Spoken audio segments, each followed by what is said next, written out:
Hi everyone, cook with তুলি চ্যানেলে আপনাদের সবাইকে স্বাগত। এর আগে আমি চিকেন মোমো বানানোর রেসিপি শেয়ার করেছিলাম, আর আজকে আমি প্যান ফ্রাইড মোমো বানানোর সম্পূর্ণ রেসিপিটা শেয়ার করব। চিকেন মোমো বানিয়ে নেওয়ার পর সেখান থেকে আমি 5টা মোমো নিয়েছি, আর সেটা দিয়েই আজকে আমি এই প্যান ফ্রাইড মোমোর রেসিপিটা বানাবো। প্রথমে এই সেদ্ধ মোমোগুলোকে সাদা তেলে ভালো করে ভেজে নিতে হবে। তাই একটা কড়াতে সাদা তেল গরম করে নিয়ে মোমোগুলো দিয়ে মিডিয়াম ফ্লেমে গোল্ডেন ব্রাউন করে ভেজে নেব। মোমোগুলো ভালো করে ভাজা হয়ে গেলে তুলে নিয়ে ওই কড়াতেই তেল কিছুটা কমিয়ে নিয়ে প্রথমে দিয়ে দেব 2 কোয়া রসুন কুচি আর একটা কাঁচা লঙ্কা কুচি। রসুন আর কাঁচা লঙ্কাটা একটু ভেজে নিয়ে দিয়ে দেব টুকরো করে রাখা একটা ছোট পেঁয়াজ আর টুকরো করে রাখা ক্যাপসিকাম। এবার এগুলোকেও অল্প একটু ভেজে নিয়ে একে একে সব সসগুলো দিয়ে দেব।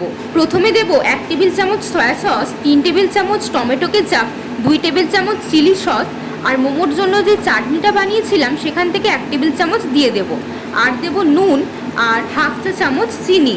মোমোর 2 রকমের চাটনির ভিডিও আমার চ্যানেলে আপলোড করা আছে, আপনারা চাইলে দেখে নিতে পারেন।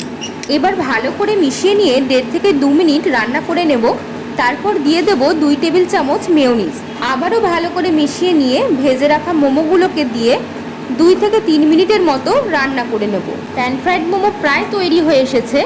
এবারে সবশেষে নামানোর আগে অল্প একটু ধনেপাতা কুচি ছড়িয়ে নিয়ে নামিয়ে নেব। আপনারা যদি এইভাবে প্যান ফ্রাইড মোমো না বানিয়ে থাকেন তাহলে অবশ্যই একবার বানিয়ে দেখুন, খেতে কিন্তু দারুণ হয়েছিল। আশা করি আপনাদেরও ভালো লাগবে। রেসিপিটা কেমন লাগলো কমেন্ট করে অবশ্যই জানাবেন।